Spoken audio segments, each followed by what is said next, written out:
very much, Dr. Delmonico. I am very, very proud to be here at this meeting and participating with all of you. I want to especially thank Pope Francis for his sponsorship. He is the most respected human being on the planet. The fact that he is committing himself to this project is extremely important for all of us, and I am deeply grateful. Also for the sponsorship of Queen Sylvia, who has demonstrated her commitment to this area for the last 22 years, and having her present here gives a great importance to this, and it's a tremendous honor to me to be here with her and her contributions. The combination of the two, I think, is a game changer in terms of the international discussion about drugs, and I think what we're doing is very important to the world in facing a very serious problem. So to me, what comes out of this will be a manifesto. I think about drugs, drug addiction, drug use as chemical slavery. I am thinking about this as an emancipation manifesto, and I think it's really important to have that context. Now, I'm very proud to follow Nora Volkoff, Dr. Volkoff, as director of NIDA, and I want to remind everyone of two things. One is Dr. Volkoff's first slide, which was the march of marijuana across America, and contrast that with her presentation.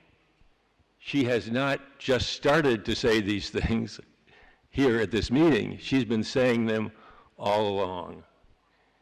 And the paradox that we have is that in the face of this clarity of science, we have a political process that is creating a third legal drug, adding marijuana to tobacco and alcohol, the two currently legal drugs for adults, that create the most disease and disability, preventable disease and disability of anything in our country. And we're now adding a third drug. And as Dr. Volkoff said, the use of marijuana is associated with more use of tobacco and more use of alcohol, not with less. The data on that is very, very clear.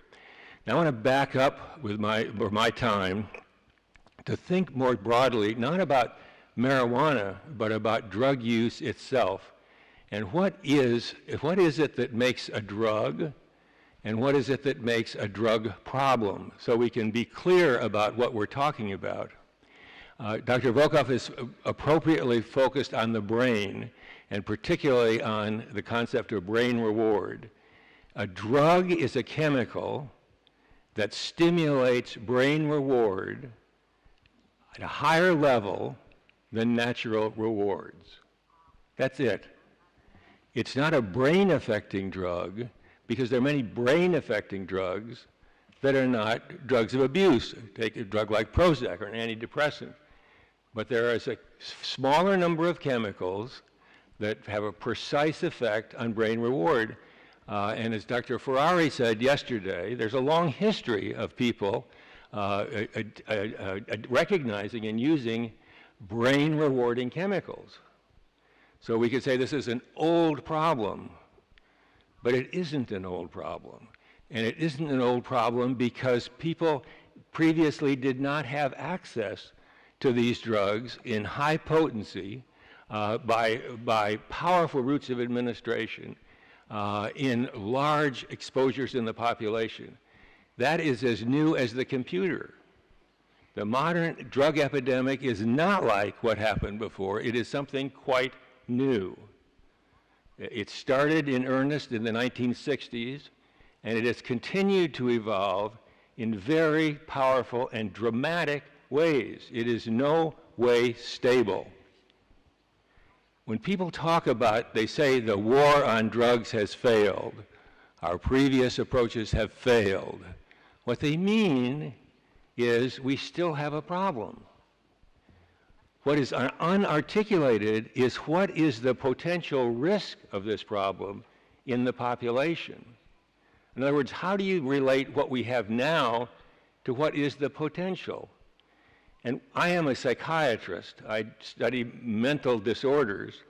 And the only mental disorder that has a clear biological analogy is drug abuse.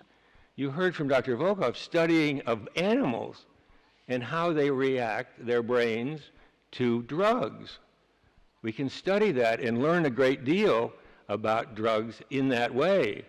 And what we know is it's not just this animal or that animal, not just the young animal or the old animal, or the unfortunate animal versus the fortunate animal. All of their brains are affected this way. That is really important to understand. The potential for these chemicals to super stimulate brain reward is not limited to some small segment of the population. There's variability of risk, yes, but the biological vulnerability is 100%. And I think that's really important. Now, what's happening to this epidemic as we go along? Because, as I say, it's not steady, it's changing. And it's changing in very dramatic ways. One of the most striking ways is in the distribution of the drugs.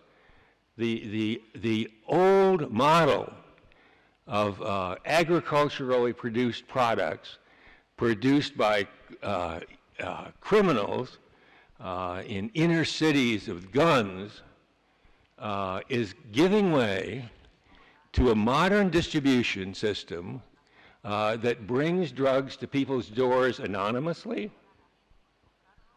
to delivering drugs like a pizza is delivered. And the drugs are not limited to a few agriculturally produced drugs, but as we've heard repeatedly here, to an unlimited range of chemically produced drugs. Now think about this, of what it's like to get drugs to us like heroin from an opium poppy. You've got a very complex chain to get that drug to the consumer. You've got a very bulky product.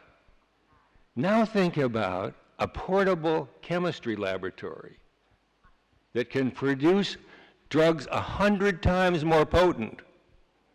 How small those products are and how they can be mailed to people all over the world. And you get some idea of what the potential is for what we're talking about.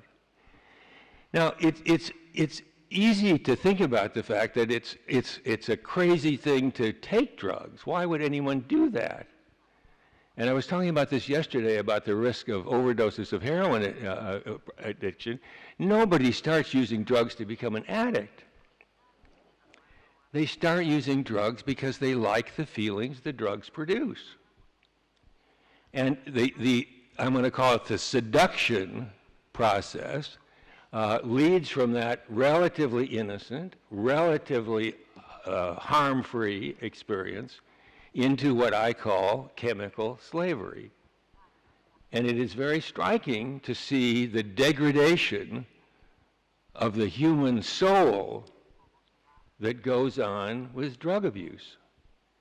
It's a tragedy that we see all around us, and it is a tragedy the potential for which is extremely large in coming forward. It is a modern plague, and it is taking place in an environment, global environment, of attitudes that is increasingly tolerant to alternate behaviors, including drug use. And there is a very substantial group of, not just people, but a whole movement that normalizes the use of drugs and that has policies that are associated with tolerance and even encouragement of the drug use.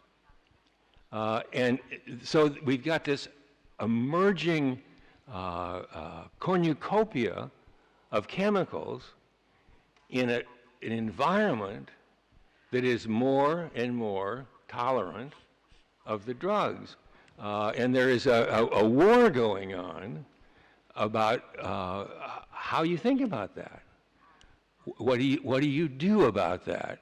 And I'm going to come back to that at the end when I finish, but I want to set the stage that we've got a rapidly evolving epidemic in an environment that is more tolerant of the drug use, and that's our threat. Now the question is, what do you do about that? What is a sensible way to deal with it? And here I want to notice in our meeting, first of all, the sponsorship of Queen Sylvia, but also the prominence of a number of other Swedish people here, and think a little bit with you about why Sweden. What is it about Sweden that is different, or that distinguishes that experience? And because I'm not Swedish, I can tell the story maybe more than the Swedish people can. They had an epidemic of intravenous drug use, amphetamine and heroin, in the late 60s. And they were very concerned about it. It was in Stockholm, and it was very worrisome and highly visible. And they approached it in a highly Swedish way. And that is, they wanted to free the drug user from the drug supplier and wean them from the drugs by prescribing them, the doctors prescribing the heroin and the amphetamine. So it would wean them off it. And a Swedish psychiatrist named Niels Bejerot observed what happened. And what happened was they didn't come off, and they sold their drugs to other people. The prescribed drugs were sold to others. So they were spreading the epidemic by what they were doing. And they observed that. That was what we would call harm reduction now. And they observed they couldn't do that. And so over the course of 2 decades, Swedes evolved a national attitude about drugs that was based on making drug use un-Swedish. Across a broad spectrum of the politics that's quite diverse in Sweden, you get a clear statement about that, not 100%, but quite distinctive in the world community, in my experience, that is very important. But it's not just that. It's also that they didn't go in for this crazy idea that the issue in drug policy is, do you believe in prison or do you believe in treatment? Look them in the eye and say, what do you believe in? Well, that is a nutty way to think about drug policy. The answer is that you need to have them work together in a smarter way. You don't choose one or the other. That is really dumb. They're both necessary. And that characterizes what the Swedish approach is, to link the criminal justice system and the health system to promote recovery and abstinence from the drug use.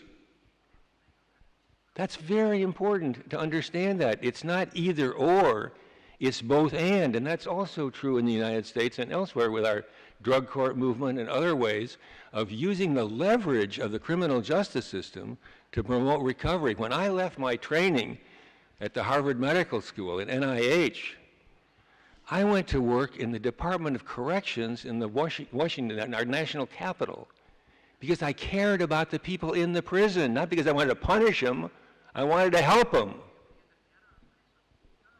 And the criminal justice system has tremendous capabilities of promoting recovery. And again, I think I come back to this, this experience with Sweden and how much I appreciate the Swedish model as I think about it. Now, there's a lot of really bad things happening, menacing things happening, scary things happening. But there's also some things that are quite striking of a positive nature that are happening. One of the most dramatic is the emergence of people in recovery. people who have been through this experience and have come out the other side. And it used to be you thought, well, that was just stopping drug use. In other words, the end stage here is just you don't use. But it's interesting that it's not just that.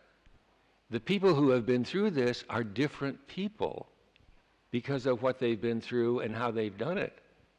And so in the United States, one of the most dramatic developments in recent years is the establishment of a recovery community of people who have been through this experience, searing experience, death-defying experience, and have come out, and it's much more than not using. I am very proud to be an American for many reasons, but one of the most important to me is that on June 11th, 1935, the Alcoholics Anonymous program was created in Akron, Ohio, by a doctor and an unemployed salesman. And that created a movement that is now global. We heard about it yesterday from our colleague at UK. And it's very interesting what that is. Many of my science colleagues struggle to understand what the AA program is because it has a spiritual dimension. It is about a higher power. It is about transformation of the individuals. And what it does that has never happened before is it mobilizes the people in recovery to help others who are suffering. That is the 12th step of the 12 steps. That's revolutionary. It's not because they tell them what to do, it's they show them. They live it. And one of the studies that I started that I'm most proud of was I wanted to think about how good could treatment be? What would the standard be that you could aspire to? Because this disease is associated with relapse so commonly. And I had in my practice as a physician, other physicians who were in physicians' health programs who were monitored for 5 years for their drug use, who faced loss of their license to practice if they went back. And what did we find out? We find out that 90% of them go through 5 years very well and recover. When they have random testing every day for 5 years for any alcohol or any drug use. 5 years. And in that time, 78% of them never had a single positive test. A third of these people are opiate addicts. And the 22% who had any positive test, 2/3 never had a second positive test. And then we followed them up 5 years later, after they had no longer had any testing. 96% still in recovery. And 70% of them still going to AA and NA meetings. And when we asked them what was the most important thing for you, that was the number one that they said. So I want to just point out to you that all around us, there are people who are in recovery, and we need to listen to them and learn what happened to them. The stories of people in recovery are all the same. They have 3 parts. First part, what my life was like when I was using. Second part, what got me to change? What happened? That's the crisis. That's the hitting bottom. And the third is what it's like now. Dr. Vokal was talking about grades, for example. What happens to grades in marijuana? They're down. Well, what's interesting is look at the people who stop using marijuana, who were using and now stop.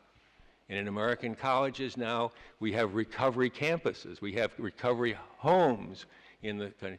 Go talk to some of those young people about what their grades are like now. They went from F to A. If this was just some